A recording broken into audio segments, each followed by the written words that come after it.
స్థానిక Y junction వద్ద ఉన్న కంబాలపేట అర్బన్ హెల్త్ సెంటర్లో మలేరియా మాసోత్సవాలలో భాగంగా మలేరియా సీజనల్ వ్యాధులపై అవగాహన సదస్సు నిర్వహించారు. ఈ సదస్సులో జిల్లా అదనపు వైద్యారోగ్య శాఖాధికారి డాక్టర్ శ్రీహరిబాబు ముఖ్య అతిథిగా పాల్గొని పలు విషయాలను వివరించారు. ఆయన మాట్లాడుతూ పరిసరాలను పరిశుభ్రతతో ఉంచుకోవడం గురించి, నీటి నిల్వలు లేకుండా చేసుకోవడం, మలేరియా దోమలను నిర్మూలించుకుని మలేరియా వంటి దోమకాటు వ్యాధులను రాకుండా అవగాహన కల్పించాలని సూచించారు.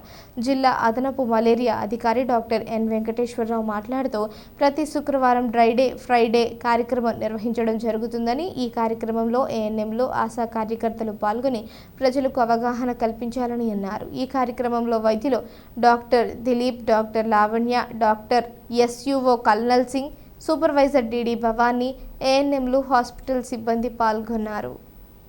ఎక్కడి నుంచి ప్యూపా వరకు మాత్రమే నీటిలో ఉండే దశలు. ఈ నీటిలో ఉండగానే వారానికి ఒకసారి మనం వాటిని నిర్మూలించినట్లయితే అడల్ట్ మస్కిటోగా మారకుండా ఉంటుంది.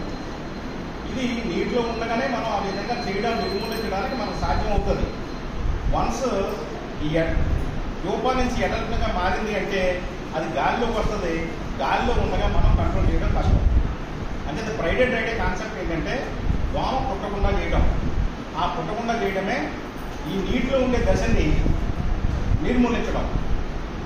దోమ యొక్క కంప్లీట్గా మారాలంటే ఎక్కడి నుంచి 10 నుంచి 12 రోజులు పడుతుంది. అంచేత వారానికి ఒకసారి మనం ఆ నీటిలో ఉన్న దశను నిర్మూలించడం ద్వారా దోమను పుట్టకుండా చేస్తున్నాం. రెండవది, ఒకవేళ దోమ పుట్టకుండా చేయాలి. ఆ పుట్టకుండా చేసే మార్గంలోనే దోమతెరలు వాడమని చెప్తాం, రెపలెంట్స్ వాడమని చెప్తాం, ఇంటికి మస్కిటో మెస్సింగ్ చేసుకోమని చెప్తాం.